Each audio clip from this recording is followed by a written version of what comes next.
ભાવનગરમાં તારીખ 14મીએ સાંજે બેંકના રિકવરી એજન્ટ હરદીપસિંહ ભાવનગરના સિંધુનગર વિસ્તારમાં વેપારી પુત્રએ લીધેલા ક્રેડિટ કાર્ડની બાકી રકમની ઉઘરાણી કરવા માટે ગયેલા એક્સિસ બેંકના રિકવરી એજન્ટ અને વેપારી પિતા પુત્ર વચ્ચે મારામારી થતા બંને પક્ષે સામસામે પોલીસ ફરિયાદ નોંધાવતા ઘોઘા રોડ પોલીસે ગુનો નોંધી તપાસ હાથ ધરી છે। આ બનાવ અંગે પ્રાપ્ત વિગત મુજબ ભાવનગરના સિંધુનગર ચોકમાં આવેલ ગોપાલ દર્શન ફ્લેટની સામે રહેતા વેપારી મોહનભાઈ શંકરલાલ દલિયાણીના પુત્ર યશભાઈએ એક્સિસ બેંકનું ક્રેડિટ કાર્ડ લીધું હોય આ ક્રેડિટ કાર્ડ ઉપર લેણી રકમ રૂપિયા 1,35,165 બાકી રહેતી હોય ગઈકાલે હાલુભા ઝાલા અને જયરાજસિંહ ગોહિલ બાકી રકમની ઉઘરાણી માટે સિંધુનગર ગયા હતા, જ્યાં બાકી રકમની ઉઘરાણી કરતા યશપાલે જણાવ્યું કે મારી બેંક સાથે સેટલમેન્ટ કરવાનું છે, આથી હાલ હું આ બિલ ભરવાનો નથી।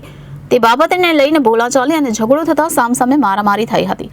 આ બનાવ અંગે એક્સિસ બેંકના રિકવરી એજન્ટ હરદીપસિંહ હાલુભા ઝાલા જે રહે Bharatnagar Shivnagar block number 9B9 room number 2127 Yashbhai Mohanbhai Dariyani અને તેના પિતા મોહનભાઈ દરિયાણી વિરુદ્ધ પોતે અને તેના સાથી કર્મચારી યશભાઈના ક્રેડિટ કાર્ડની બાકી રકમની ઉઘરાણી માટે ગયા હતા, ત્યારે બંને પિતા પુત્રએ ઉશ્કેરાઈ જઈ મારમારી ઈજા કરી હોવાની ફરિયાદ નોંધાવી હતી।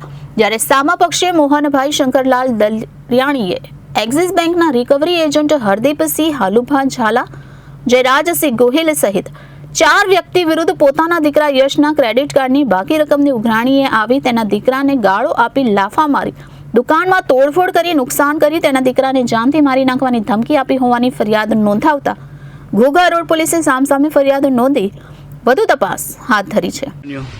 એક્સિસ બેંક વાળા ગુંડા મેકલ્યા હતા 15 જણ। હા, પછી બિલ નું હજી તારીખ હજી આજે છે। હા, તો એ પેલા આવીને એ લોકો દરબાર હોતા કે દરબાર થી ઓળખતા નથી, તોડફોડ કરીને લૂંટ કરી ગયા હતી। ઓકે, પછી શું થયું? પછી લૂંટ કરીને ભાગી ગયા છે, કેમેરામાં બધું આવી ગયું છે। ઓકે, ઠીક છે, તમારા ફૂટેજ છે, આપણે નીકળી જશે। ઓકે, અત્યારે જાઉં છું ફરિયાદ કરવા એ લોકોને। Reporter Firoz Malik, Janadesh news, Bhavnagar.